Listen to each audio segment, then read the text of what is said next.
আমরা অনন্ত শক্তি নিয়ে লড়ি। আমাদের জনসংখ্যা কি কম? ওনারা ভাবছেন যে বাংলাদেশ ছোট্ট একটা দেশ, আমরা জনসংখ্যা কম। আমি দেখি আমাদের জনসংখ্যা কত, ধরুন 20 কোটি, ধরুন বাংলাদেশের জনসংখ্যা 20 কোটি, তাই না?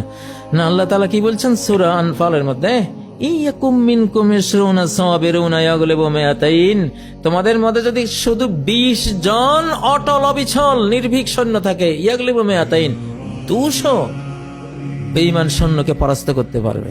20 জন 200 জনকে, তার মানে কি 20 জন 200 মানে কি একজন 10 জনকে হারাতে পারবে।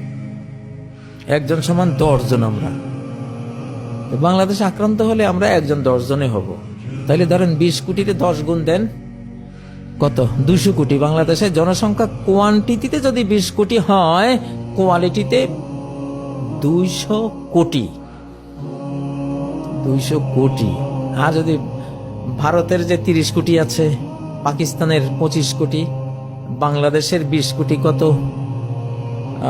30, এদিকে 45 আর এদিকে 20, 75, ধর প্রায় 80 কোটি। 80 কোটি হবে। তাহলে 80 কোটিকে 10 দিয়ে পূরণ দেন, 800 কোটি। ভারতের ভেতরে বাংলাদেশে পাকিস্তানে মিলে মুসলমানের কোয়ালিটিগত সংখ্যা, কোয়ান্টিটিতে 80 কোটি, কোয়ালিটিতে এরা কোরআন বলছে তোমরা 800 কোটি, গোটা মানব জাতির সমান। মনে করেন না যে আমাদের সংখ্যা কম। সান্দুরা,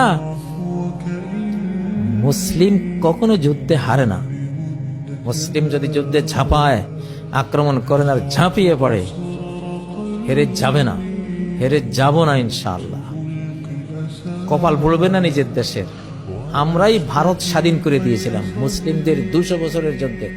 আমাদের হিন্দু বন্ধুরা যখন কিনা ইংরেজদের তোয়াজ করত, রবি ঠাকুর যখন ইংরেজদের কি জগৎ ভারত বিধাতা না জানি কি বলে ইংরেজদের তোয়াজ করত, তখন আমাদের তিতুমির বাঁশের কিল্লা দিয়ে যুদ্ধের ডিক্লার দিয়েছে। আমরা যুদ্ধ করেছি, আমরা শিখিয়েছি। 750 বছর আমরা ভারত শাসন করে ইংরেজদের হাতে যখন দেশ চলে গেছে, ভারত চলে গেছে, আমরা 200 বছর লড়াই করে স্বাধীন করে আমরা পাকিস্তান নামে আলগা হয়েছি, বাকিটা হিন্দুদেরকে দিয়েছি। আমাদের শৌর্য বীর্যের কারণে তারাও সাহসী হয়ে অংশ নিয়েছিল। ভারত স্বাধীনতার পেছনে মুসলিমদের অবদানই সবচেয়ে বেশি। আজকে মুসলিমদেরকে বলে যাচ্ছেন, মুসলিমদেরকে মারতে আসতেছেন, মুসলিমদের উপরে এইভাবে অত্যাচার, এইভাবে মিথ্যাচার করছেন।